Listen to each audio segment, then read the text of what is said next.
मंचावर उपस्थित असणारे माजी खासदार व पुणे माडाचे अध्यक्ष माननीय शिवदादा आढळराव पाटील, त्याचबरोबर दैनिक सकाळचे संपादक सम्राट भिडे सर, त्याचबरोबर महाशंकर सहकार्याचे अध्यक्ष बाळासाहेब भेंडे पाटील, आकाशस्तंभ Deshmukh sir, Sharad Patil sir, sir, त्याचबरोबर आंबेगाव तालुका पत्रकार संघाचे संस्थापक वळसे पाटील, अध्यक्ष संतोष वळसे पाटील आणि आमचे मार्गदर्शक आणि नेहमी आम्हाला पाठिंबा देणारे उद्योजक रमेश भाऊ देवले आणि उपस्थित सर्व पत्रकार मित्रांनो, खरं तर आंबेगाव तालुका पत्रकार संघाच्या वतीने आयोजित करण्यात आलेल्या एकदिवसीय पत्रकार कार्यशाळेचं हे दुसरं सत्र आणि या दुसऱ्या सत्राची आपण सुरुवात करत आहोत. पत्रकारितेच्या 18 वर्षाच्या कारकिर्दीमध्ये 9 वर्षाची माझी कारकीर्द ज्या दैनिक सकाळमध्ये गेली त्या दैनिक सकाळचे संपादक सम्राट भिडे सर या ठिकाणी खरं तर आमच्या या दुसऱ्या सत्राचे मुख्य होते आहेत. भिडे सर आपल्याला पत्रकारितेतील जे काही आव्हान आहे त्याबद्दल सखोल मार्गदर्शन करतीलच, मात्र या ठिकाणी पत्रकारांच्या प्रश्नावरती नेहमी भागणारे देशमुख सर आहेत, त्याचबरोबर शरद पाटील सर आहेत आणि फडणवीस सर आहेत. खरं तर सम्राट सर ग्रामीण भागामध्ये पत्रकारिता करत असताना देशमुख सर जे टीव्ही चॅनल खूप वापरत होता, पण जी वृत्तपत्र आहेत त्या वृत्तपत्राच्या माध्यमातून अनेक बातमीदार हे ग्रामीण भागामध्ये नियुक्त केले जातात, मात्र त्या बातमीदारांना ना नियुक्तीपत्र दिलं जातं ना कोणत्याही पद्धतीचं आयडेंटिटी कार्ड नंबर दिलं जातं. बातमीदार हा त्या पेपरचा प्रतिनिधी असतो किंवा बातमीदार हा त्या चॅनलचा प्रतिनिधी असतो, मात्र बातमीदार त्या चॅनलसाठी काम करतो किंवा बातमीदार त्या पेपरसाठी काम करत असतो, मात्र त्या बातमीदाराकडे त्या वृत्तपत्राचं किंवा त्या चॅनलचं नियुक्तीपत्र त्या पत्रकाराला लवकर मिळत नाही आणि त्याचे पुढे जाऊन ओळखपत्र सुद्धा त्या पत्रकाराला वेळेत मिळत नाही. ही तर खरी ग्रामीण पत्रकारांची अडचण आहे. ही सुरुवात जी आहे ग्रामीण पत्रकारांच्या अडचणीची इथून होते. ज्या संस्थेसाठी जो काम करत असतो ती संस्था त्याच्याकडनं काम करून घेते, मात्र त्या पत्रकाराला ती संस्था त्याची ओळख देण्यासाठी 1000 वेळा विचार करते. ही सुरुवात संस्थेपासून होते, त्यानंतर अनेक अडचणींना सामना करून या ठिकाणी ग्रामीण भागातील पत्रकारांना काम करावं लागत असतं. पत्रकारांच्या या अडचणीवरती देशमुख सर नेहमीच आवाज उठवण्याचं काम करत असतात. आंबेगाव तालुका पत्रकार संघाच्या माध्यमातून ही पत्रकार कार्यशाळा आयोजित केली आहे. आंबेगाव पत्रकार संघाच्या माध्यमातून पत्रकारितेबरोबर अनेक सामाजिक उपक्रम राबवले जातात आणि पत्रकारांसाठी आरोग्य शिबिर असतील किंवा प्रशिक्षण शिबिर असतील याचं आयोजन पत्रकार संघाच्या वतीने केलं जातं.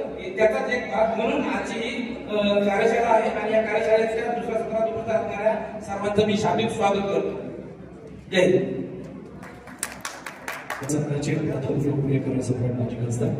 तथा अध्यक्ष माननीय श्री शिवाजी दादा आढळराव पाटील साहेब यांचा सत्कार या ठिकाणी सुरू होता. हा सन्मान करण्यासाठी आंबेगाव तालुका मराठी पत्रकार संघाचे अध्यक्ष संतोष वळसे पाटील आणि उपाध्यक्ष श्री विजयजी काटो तसेच इलेक्ट्रॉनिक मीडियाचे अध्यक्ष सचिनजी तोडकर आपल्याला विनंती आदरणीय दादांचं स्वागत या ठिकाणी संपन्न.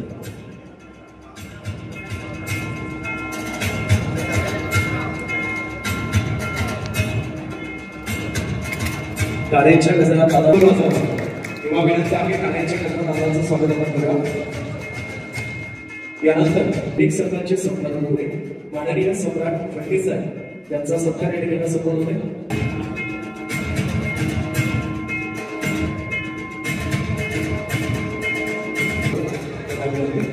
आपण व्यासपीठावर येऊन हा सन्मान ठिकाणी संपन्न. त्यानंतर महाराष्ट्र राज्य मराठी पत्रकार संघाचे अध्यक्ष, त्यानंतर आपल्या सगळ्यांच्या जोरदार टाळ्या सुनील लोणकर साहेब यांचं स्वागत होते. चंद्रकांतजी धुळेकर, विकासजी काळे, कांतारामजी धवा, सामाजिक आणि राजकीय गटपण विकासजी काळे आपल्याला विनंती. आपण शिवाजी राजगुरू सामाजिक आणि राजकीय मंडळ सुनीलभाऊ बानकिले यांचा सन्मान होत आहे. साऊथ विमा संचालिका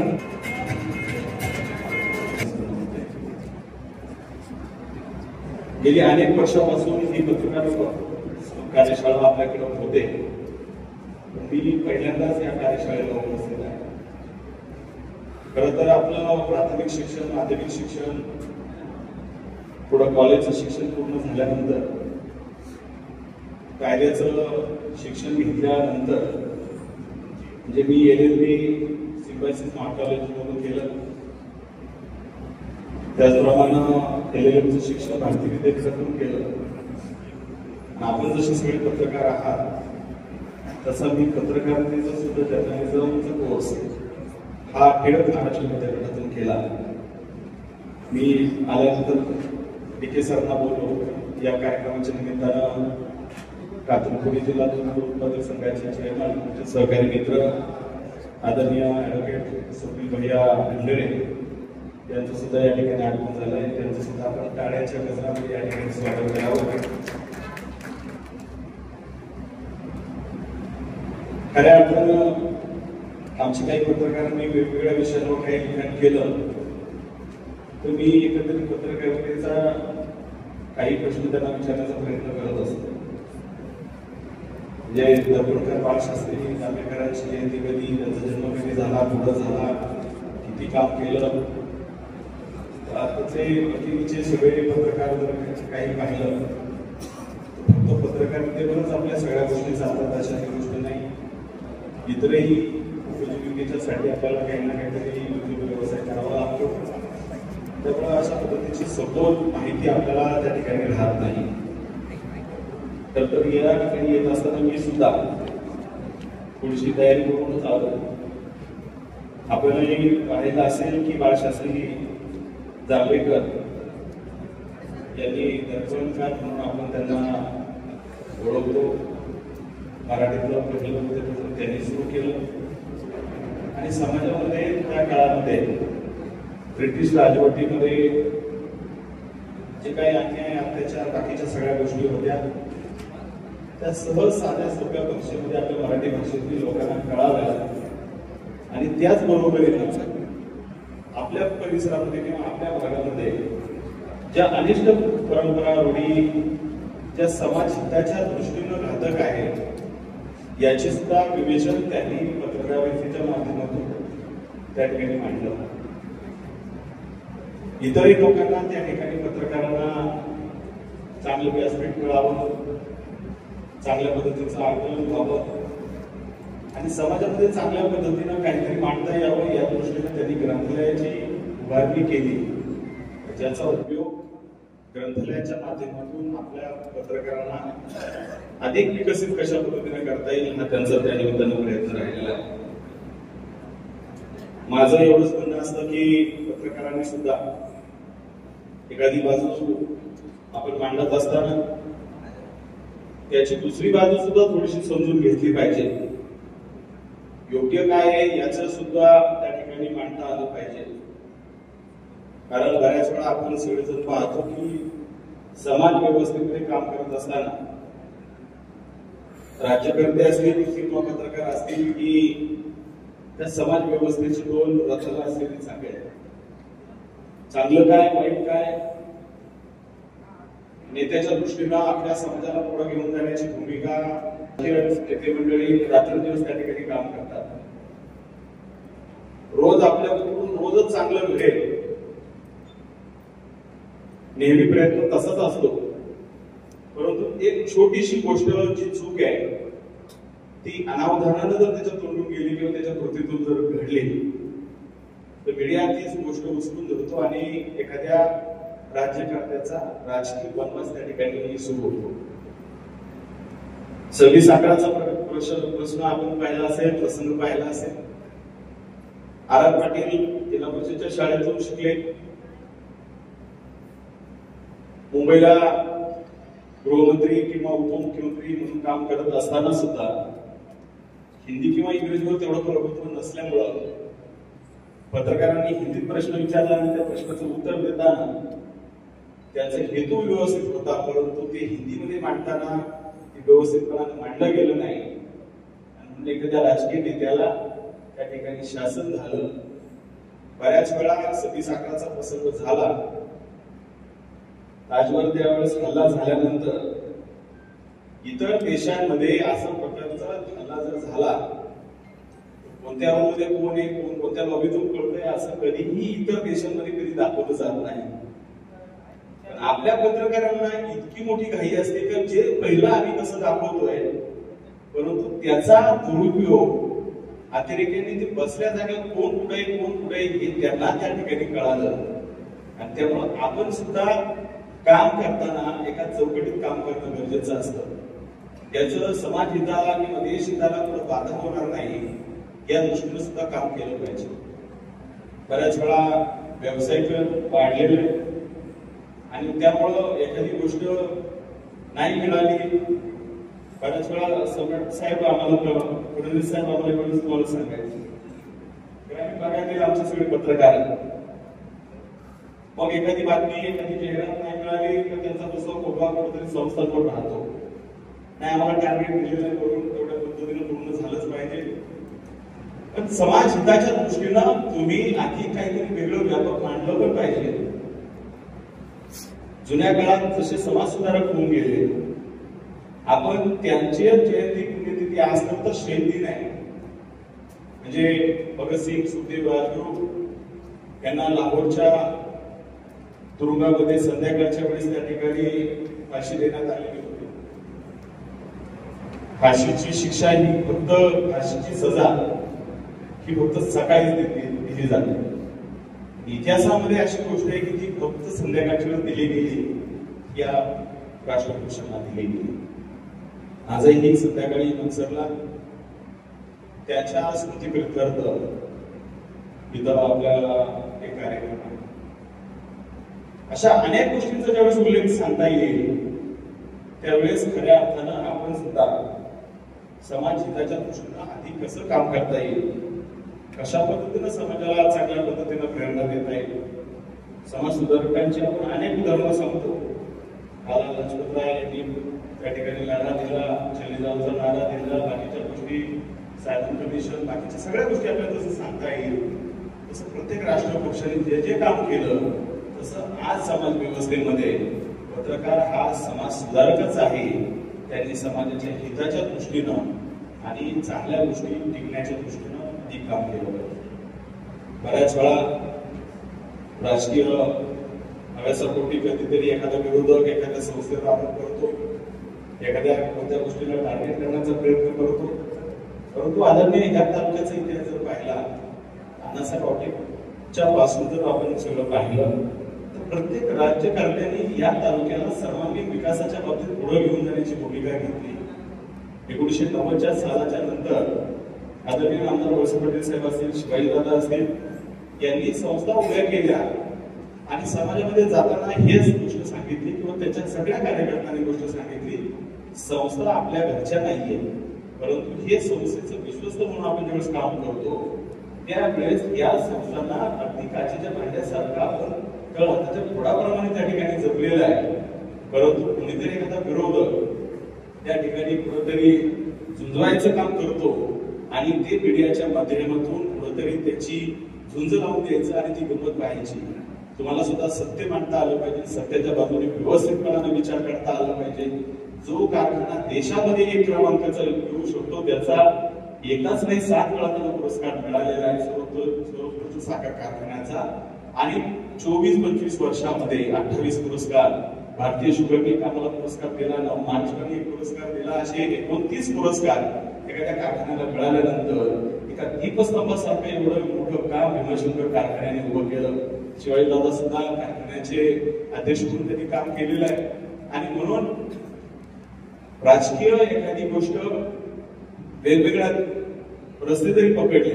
मला आठवतं की 2004 मध्ये ते आता 2024 पर्यंत शिवाजीदादांचा आणि नामदार वळसे पाटील साहेबांचा राजकीय रस्ता वेगळा होता.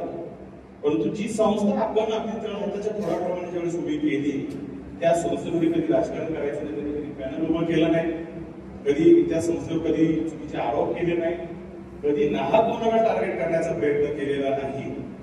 आणि ही जी तालुक्याची जी संस्कृती आहे ती राज्यकर्त्यांनी त्या ठिकाणी टिकवण्याचा प्रयत्न केला.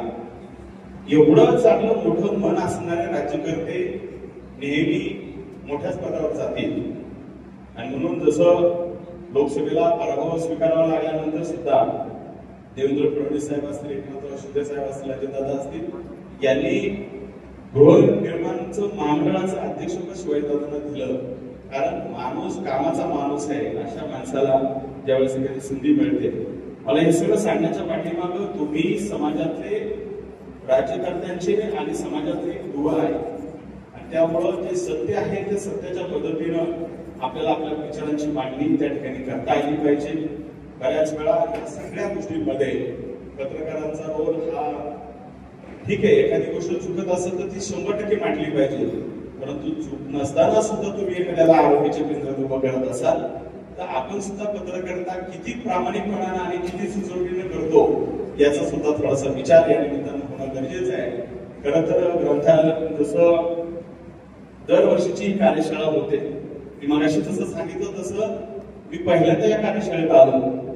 इतर गावामध्ये आम्ही गेलो तर महिला अगदी धुणं भांडी केलेल्या आता कुठंतरी सभेला बसायला लागल्या, बोलायला लागल्या. गावामध्ये सरपंच, त्या ठिकाणी ग्रामपंचायतच्या सदस्या किंवा वेगवेगळ्या ठिकाणी काम करणाऱ्या बचत गटामध्ये शिवाजीदादा किंवा आदरणीय आमदार वळसे पाटील साहेबांच्या समोर सुद्धा त्या महिला सांगतात की दादा किंवा साहेब आम्हाला आमच्या गावामध्ये अस्मिता बनवून पाहिजे, आम्हाला आमच्या महिलांचे प्रश्न मांडण्यासाठी व्यासपीठ कुठेतरी उपलब्ध असलं पाहिजे. तसं मला अजूनपर्यंत कधी ही बातमी कधी दिसली नाही की आम्ही पत्रकारांची कार्यशाळा घेतोय आणि आम्हाला सुसज्ज पद्धतीचं एखादं ग्रंथालय पाहिजे. या पुस्तकांचा उपयोग आम्हाला कुठेतरी समाजाला चांगली दिशा देण्यासाठी आमच्या ज्ञानामध्ये अधिकचा भर कशा पद्धतीनं पडेल या दृष्टीनं काहीतरी विचार होणं गरजेचं आहे. आणि असा विचार आपण या ठिकाणी मांडला पाहिजे. वेगवेगळी दिसती कार्यशाळा होऊन उपयोग नाही. एक दिवसाची कार्यशाळा होईल, इथून माणूस किती विचार घेऊन घरी जातो, आपल्या एकंदरीत आकलनामध्ये किती बदल होतोय, एकंदरीत वागण्यामध्ये किती बदल होतोय, आपण किती समृद्ध होतोय, यामध्ये बदल करायचा असेल तर स्वतःमध्ये पहिला बदल करावा लागेल. आपल्याला अधिक वाचन करावं लागणार आहे, आपल्याला अधिकचं सगळं ज्ञान मिळवलं पाहिजे. या सगळ्या गोष्टींचा प्रयत्न आपण या निमित्तानं करा. माझ्यापेक्षा वयानं विचारानं फार मोठी माणसं व्यासपीठावर आहेत, समोर बसलेली आहेत. माझ्या तोंडून म्हणजे लहानपणी मोठा घास होऊन गेलेला असेल, परंतु हे सगळं बोलण्याच्या पाठीमागं जी एखादी भावना आहे, कारण एक तुमचा सहकारी, एक चांगला मित्र या नात्याने तुम्ही मला नेहमी भेटत असता, बोलत असता. एखादं चांगलं आर्टिकल आल्यानंतर त्या दृष्टीनं मी सुद्धा एखाद्याला फोन करत असतो.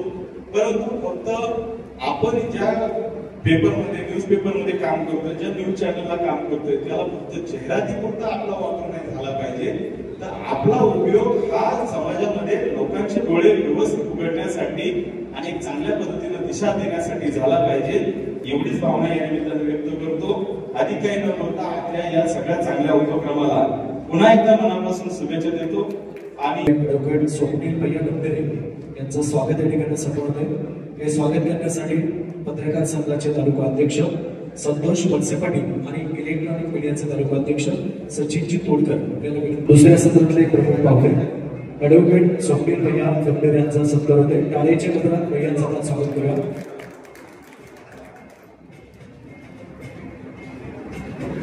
सुद्धा ही कार्यशाळा आयोजित करण्यात आली.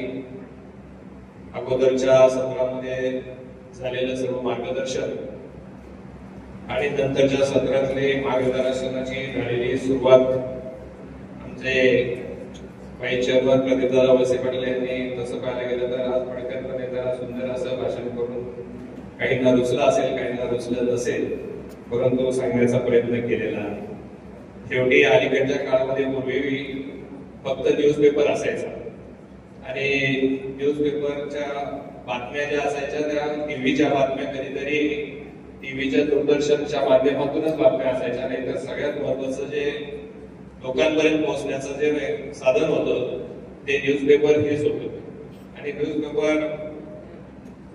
बरोबर सगळ्यात महत्वाचं असायचं ते अग्रलेख.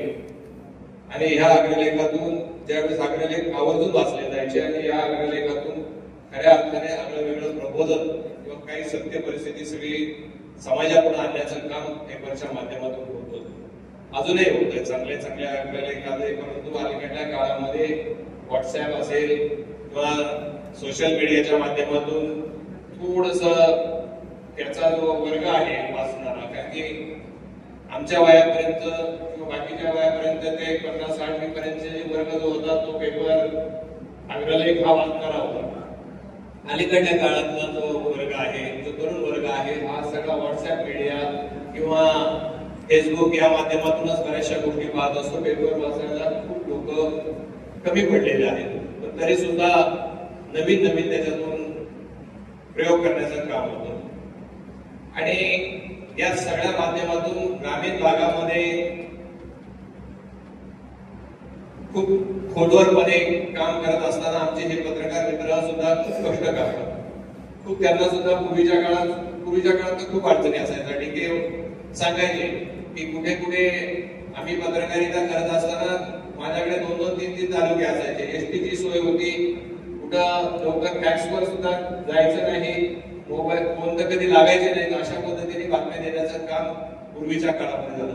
आज तसं होत नाही. आज इन्स्टंट असतो, पटकन कुणी काय घडलं काय झालं तरी इलेक्ट्रॉनिक मीडियाच्या माध्यमातून सगळ्या गोष्टी पटकन जातात. पण आता हे सांगत असताना प्रतिभासे पाटलांनी मगाशी काही मुद्द्यांना हात घातला. मला सुद्धा जास्त काही बोलायचं नाही, परंतु त्यांनी जे सांगितलं माझ्या मनामध्ये सुद्धा मी खंत व्यक्त करत असताना ज्या वेळेस एखाद्या संस्था उभ्या राहतात त्यावेळेस पत्रकार मित्रांनी सुद्धा थोडस पुढील सवंग लोकप्रियतेसाठी पत्रकार परिषदा घेतो आणि त्या पत्रकार परिषदेमधून एखाद्या संस्थेवर आरोप करतो आणि मग ह्या एखाद्या संस्थेवर आरोप केल्यानंतर त्या आरोपामध्ये तथ्य आहे का नाही हे न पाहता पत्रकार मित्र त्या बातम्या त्या व्यक्तीला खुश करण्यासाठी किंवा कोणाला तरी खुश करण्यासाठी आहे तशा पाठवल्या जातात आणि मग त्या पेपरमध्ये छापल्या जातात. याच्यामधून कदाचित ती व्यक्ती मोठी होती, तुम्ही व्यक्तीवर लिहा, एखादी व्यक्ती चुकत असेल तर तिला जरूर जोडा, पण एखाद्या संस्थेचं त्याच्यामधून नुकसान होतं. संस्था मोठी करण्यामध्ये खूप मोठे कष्ट पडलेले असतात, खूप लोकांचं त्याच्यामध्ये योगदान लाभलेलं असतं, परंतु कुणाला तरी जपायचं, कुणाला तरी काहीतरी करायचं आणि याच्यासाठी हे करत असताना मग कुठल्याही बातम्या मग याचा कदाचित या अशा बातम्या आल्यानंतर आम्ही जर उद्या कदाचित अमृतसरीचा दावा किंवा अशा काही गोष्टी जर करायला गेलो तर त्याच्यातून वेगळ्या पद्धतीने एक वेगळं बंद तयार होतं.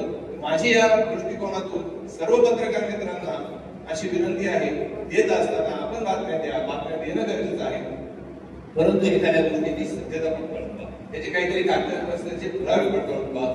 असं जर नाही केलं तर भविष्य काळामध्ये संस्था मोठ्या होणार नाही. व्यक्तीचं नुकसान किती होऊ द्या, व्यक्तीच्या नुकसानाने काही फरक पडत नाही, पण एखाद्या संस्थेचं नुकसान झालं तर ती संस्थेचं नुकसान कधी भरून राहिल्यासारखं असतं. अशा पद्धतीची काळजी नैकच्या भविष्य काळामध्ये जर पत्रकारांनी घेतली तर समाजामध्ये एक आगळं वेगळं चांगलं वातावरण या निमित्ताने तयार होईल, एक चांगला मेसेज या निमित्ताने जाईल. एवढंच या निमित्ताने विनंती या पत्रकारितेच्या निमित्ताने पत्रकार कार्यशाळेच्या निमित्ताने करतो आणि 2 शब्द संबोधतो. धन्यवाद. राज्य शासन शिवछत्रपती क्रीडा पुरस्कार प्राप्त ऍडव्होकेट स्वप्नील भैया डबनेर आपल्याला विनंती, दुसऱ्या सत्रामध्ये आपण या ठिकाणी शुभेच्छा द्याव्या.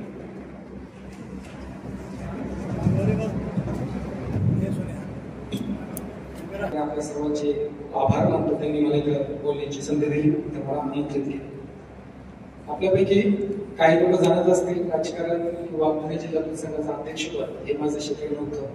यापूर्वी क्रीडा क्षेत्रामध्ये माझं चांगलं काम चालू होतं. क्रीडा क्षेत्रामध्ये राज्य शासनाचा शिवछत्रपती क्रीडा पुरस्कार असेल किंवा देश पातळीवरील माझं काम असेल, आंतरराष्ट्रीय पातळीवरील माझं काम असेल, या सर्व गोष्टींमध्ये मी चांगलं काम करत होतो. देशाचं नाव पुढे न्यावं यासाठी मी प्रयत्न करत होतो. ह्या कार्यक्रम हे गोष्टी करताना, हा खेळ पुढे नेताना, हा सराव करताना माझा पहिल्यांदा पत्रकारांच्या सोबत संपर्क आला. माझ्या भागातले पत्रकार असतील, जिल्ह्यातले पत्रकार असतील, यांनी माझी कुठे बातमी लावली, कुठेतरी ते क्रिकेट पूर्ण क्रिकेट भरलेला तुमच्या क्रीडाच्या ह्याच्यामध्ये कुठेतरी दुसरा खेळ यायला लागला आणि त्याचा मला अभिमान वाटतो. मी नक्कीच तुमच्या सर्वांच्या मध्ये वयाने लहान आहे, अनुभवाने पण लहान आहे, पण 1-2 गोष्टींची मला जी खंत वाटते ती मला आज बोलून दाखवावी वाटते. मला अभिमान वाटतो की मला आज मोठेपणा वाटतो की मला तुमच्या सर्वांच्या समोर बोलायची संधी मिळाली आणि या सर्व गोष्टी मला तुमच्यासोबत बोलता येतील. आज क्रीडा क्षेत्राला थोडासा न्याय देण्याची गरज मला जाणवते. आपण तो न्याय देण्याची जबाबदारी फक्त खेळाडूंवरती नसून पत्रकारांवरती सुद्धा खूप मोठ्या प्रमाणात आहे असं मला नेहमी जाणवायचं. ह्याचं कारण म्हणजे की एकटा क्रिकेट खेळ सोडला तर आपण जागतिक पातळीवरती बाकी खेळांमध्ये खूप माग आहे मला कळत नकळत एक खेळाडूंनी एक खंत वाटत होते की पत्रकारांनी खेळाला जास्त महत्व द्यावं. आम्हाला खेळाडूंना कुठे ना कुठेतरी पहिल्या पेजवरती कुठे ना कुठेतरी स्थान मिळावं. क्रिकेटच्या गर्दीमध्ये बाकी खेळांमध्ये कुठे ना कुठेतरी त्या बाकीच्या खेळांना न्याय मिळावा. कारण की खेळ मोठं करण्यामध्ये ते खेळाडूपेक्षा मोठं काम हे पत्रकारांचं असतं, तुमच्या सर्वांचं असतं. त्यामुळे मी एक खेळाडू म्हणून एक छोटीशी भावना किंवा छोटीशी विनंती करतो की नक्कीच तुम्ही क्रीडेला न्याय द्यावा आणि भविष्यामध्ये आपले ऑलिम्पिकमध्ये खेळले जाणारे खेळ हे मोठे करण्यामध्ये देशामध्ये आपलं जगामध्ये आपल्या देशाचं नाव कसं उंच जाईल याच्यासाठी तुम्ही प्रयत्न करावे अशी मी तुम्हाला सर्वांना विनंती करतो. पुणे जिल्हा दूध संघाच्या माध्यमातून काम करत असताना गेली 35-37 वर्ष माझे वडील तिथं दूध संघामध्ये संचालक होते आणि दिलीप वळसे साहेब असतील, आढळराव पाटील साहेब असतील, अजितदादा असतील आणि आमचे नवला कटके साहेब असतील. त्यांच्यासोबतच बाकी सर्व आमदार दिलीपांना मोहिते सारखे सर्व आमदारांनी मला मदत केली आणि पुणे जिल्हा दूध संघाचा चेअरमन होऊ शकतो. ह्या दूध संघाच्या माध्यमातून संस्थेवरती मी आल्यापासून पाहतोय की संस्थेच्या कामावर सुद्धा बोललं जात आहे. संस्थेंना मदत करण्यासाठी किंवा संस्थेला पुढे नेण्यासाठी सर्व पत्रकारांची भूमिका ही नेहमीच मोठी राहते. कारण की दूध सारखा खूप सेन्सिटिव्ह विषय की ज्याच्यामध्ये थोडं पुढं मारे झालं तर आपले लहान बाळ असतील किंवा कोणत्या पण कुटुंबाच्या जीवनाच्या त्यांच्या आरोग्यासोबत आम्ही निगडीत आहोत. त्यामुळं कुठे ना कुठेतरी मी चेअरमन झालो असेल किंवा माझ्या मोठ्या चेअरमन असतील किंवा कोणते पण असे पदार्थ असतील की जे खाद्यामध्ये ह्याच्या समोर जातात, प्रत्येकाच्या कुटुंबात जातात. तर आज त्या खाद्यांमधल्या सगळ्या नियंत्रणाला जर कोणी जबाबदार असेल तर त्याच्यामध्ये खूप मोठी भूमिका आहे पत्रकारांची किंवा तुमच्या सर्वांची. कारण की कुठे ना कुठेतरी हे सर्वांना माहिती आहे की आपल्या एका चुकीमुळे आपण पत्रकारांच्या समोर येऊ किंवा वर्तमानपत्रांमध्ये येऊ किंवा मीडियाच्या समोर येऊ आणि आपलं आयुष्य असेल किंवा आपलं जे काही संस्था असतील, आपल्या ज्या कंपन्या असतील ह्या मागं जातील, ह्या बंद होऊ शकतात. त्यामुळं ह्याच्या बाबतीमध्ये सुद्धा तुमची जी भूमिका आहे ती आणखी कडक करावी अशी मला तुम्हाला विनंती आहे. तुम्ही सर्वजणांनी ऐकलं असेल काही दिवसांपासूनच त्या पनीरचा विषय सुद्धा खूप मोठा असतो. आम्हाला सुद्धा कुठे ना कुठेतरी बंधने येतात आमच्या राजकारणाला असल्यामुळे कुठे ना कुठेतरी आम्हाला जायला प्रमाणे की आम्ही कुठेतरी जाऊन जर चौकशी करायला गेलो की बाबा हे खरंच पनीर आहे का किंवा तो कॉटन चीज आहे का, तर ह्याच्यासाठी आम्हाला कुठेतरी अडवणूक होऊ शकते. पण समाजामध्ये सगळ्यात चांगली गोष्ट म्हणजे समाज सुधारवण्याचं जर काम कोण करत आहे तर तुमच्यासारखे लोक करतात. तुम्हाला सगळीकडे जाता येईल, तुम्हाला विचारायचा अधिकार आहे. तुमच्याजवळ सगळ्यात मोठं कार्ड मी कित्येक वेळा पाहिले की मोठ्या मोठ्या आमदारांची जिथे कार्ड चालत नाही तिथं तुमच्या पत्रकारांचं कार्ड चालतं. त्यामुळे मला हे अपेक्षित आहे की दुधामध्ये होणारा भेसळ असेल किंवा खाद्यपदार्थांमध्ये होणारा भेसळ असेल ह्या गोष्टींसाठी मला तुमचं लक्ष वेधून द्यायचं आहे की तिथं कुठे ना कुठे तुम्ही थोडंसं लक्ष द्यावं. मला ह्याची काळजी आहे किंवा मला याची जाणीव आहे की पत्रकारांना त्यांच्या कामाच्या नुसार तेवढं आर्थिक स्वरूपाची का बोलणं किंवा माझे शब्द थोडेसे वेगळे असतील भाषणाचे या सगळ्या गोष्टींची मला जास्त सवय नसल्यामुळे संघटनेच्या माध्यमातून असेल ना किंवा येणाऱ्या नवीन युगाच्या दृष्टीने तुमची पावलं असू द्या ह्याच्यातून तुम्ही पुढे जाऊन ह्या अडचणींना दूर करून समाजाला सुधारवण्यासाठी आणखीन मदत करावी अशी तुम्हाला सर्वांना विनंती करतो. क्रीडा आणि दूध संस्था या दोन विषय सोडून मला वाटतं की पत्रकारांनी छोट्या छोट्या गोष्टींपासून म्हणजे गावातली एखादी इतकी छोटी गोष्ट की जी गोष्ट कुणाच्या लक्षात पण येणार नाही अशा गोष्टीपासून तर जगातल्या सगळ्यात मोठ्या गोष्टींपर्यंत लक्षात येतात आणि त्याच गोष्टीमुळे आज समाजाला कुठे ना कुठेतरी वळण आहे आणि कुठे ना कुठेतरी समाज पुढे चाललेला आहे. गुगलवरती जर सर्च करायला गेला तुम्ही की जगात सगळ्यात ताकदवर व्यक्ती कोणते तर तुम्हाला कदाचित असं अपेक्षित असेल की तो कुठेतरी अमेरिकेचा अध्यक्षाचं नाव येईल, भारतात कुठेतरी नरेंद्र मोदींचं नाव येईल किंवा कुठेतरी वेगळी नावं येतील. पण ते यादीमध्ये निरखून पाहिलं किंवा खऱ्या यादीचं काढायला गेलं तर सगळ्यात मोठी नावं जी येतात ती मीडियावरती कंट्रोल असणाऱ्या लोकांची येतात. इलॉन मस्क सारख्या जगातल्या सगळ्यात मोठ्या किंवा मोठ्या यादीमध्ये येणाऱ्या लोकांनी सुद्धा ट्विटर विकत घेतलं. ते फायद्यासाठी नाही तर ते कुठे ना कुठेतरी ही मीडिया कुठे ना कुठेतरी जगाचा कंट्रोल आपल्या हातामध्ये यावा. ह्याचा अर्थ काय जगाचा कंट्रोल कुठे ना कुठे कळत तुमच्या सर्वांच्या हातात आहे आणि ही एक अभिमानाची गोष्ट असून सुद्धा असताना सुद्धा एक जबाबदारीची सुद्धा गोष्ट आहे. मी तुमची जबाबदारी जाणीव करून देण्यावर मोठा नाही पण मला अपेक्षित असलेल्या 2-3 गोष्टींमध्ये ही एक महत्वाची गोष्ट आहे की ज्या वेळेस निवडणुका येतात किंवा ज्या वेळेस तुमच्या सोबत कोणता तरी असा प्रश्न येतो की ज्या प्रश्नामध्ये तुमच्या सोबत तुमच्या जवळचा कोणता तरी नेता किंवा व्यक्ती असतो त्यावेळेस तुमची भूमिका ही त्या जवळच्या व्यक्तीच्या बाजूने कधीच नसलेली पाहिजे. मी ह्या सर्व अनुभवातून गेलेलो आहे. मला वाटतं की त्यावेळेस तुमची भूमिका एखाद्या कोर्टमध्ये जजसारखीच असली पाहिजे, तिथं प्रत्येक गोष्टीमध्येच पाहिजे, पण अशा वेळेस सुद्धा पाहिजे. निवडणुका आल्या की कोणत्या एका बाजूला तुम्हाला काहीतरी तिकडे करत असतो, तुम्हाला हा अधिकारच नाही. तुमचा मतदानाचा अधिकार फक्त तुम्हाला यामध्ये जाऊन उच्च करण्याचा. याच्या व्यतिरिक्त तुम्हाला एवढाच अधिकार आहे की तुम्ही दोघांच्या भूमिका मांडल्या पाहिजे, दोघांना योग्य तो न्याय दिला पाहिजे, आणि खरं खोटं जे काय ते तपासायची सुद्धा जबाबदारी तुमच्यावरती असते. आणि मला वाटतं की ही जबाबदारी खूप मोठी आहे आणि खूप गरजेची आहे तुमच्याकडून होणं. तुमची एक बाजूला गेलेली परिस्थिती अख्ख्या निवडणुकीला कालावधी घेऊन टाकते. तुमचा एक शब्द अक्षरशः समाजाला जर भविष्यामध्ये पुढे घेऊन जायचं त्याचा निर्णय ठरवतो. त्यामुळे ह्या जबाबदारी तुमच्या सरकारांच्या खांद्यावरती आहे आणि ह्या आणखी चांगल्या पद्धतीने पुढे जाण्यासाठी तुम्ही मदत केली पाहिजे. कुठे ना कुठेतरी आणखी माझ्यासारखे युवक किंवा आमच्यापेक्षा सुद्धा वयाने कमी असणारी मुलं ह्या सगळ्या तुमच्या सोबत जोडली गेली पाहिजे.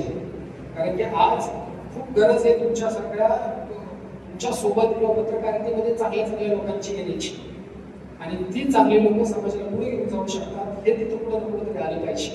कुठे ना कुठेतरी आमच्यासारख्या किंवा आमच्यापेक्षा वयाने कमी असणाऱ्या मुलांना किंवा युवकांना जाणीव झाली पाहिजे की समाज सुधारणा काय प्रकार आहे.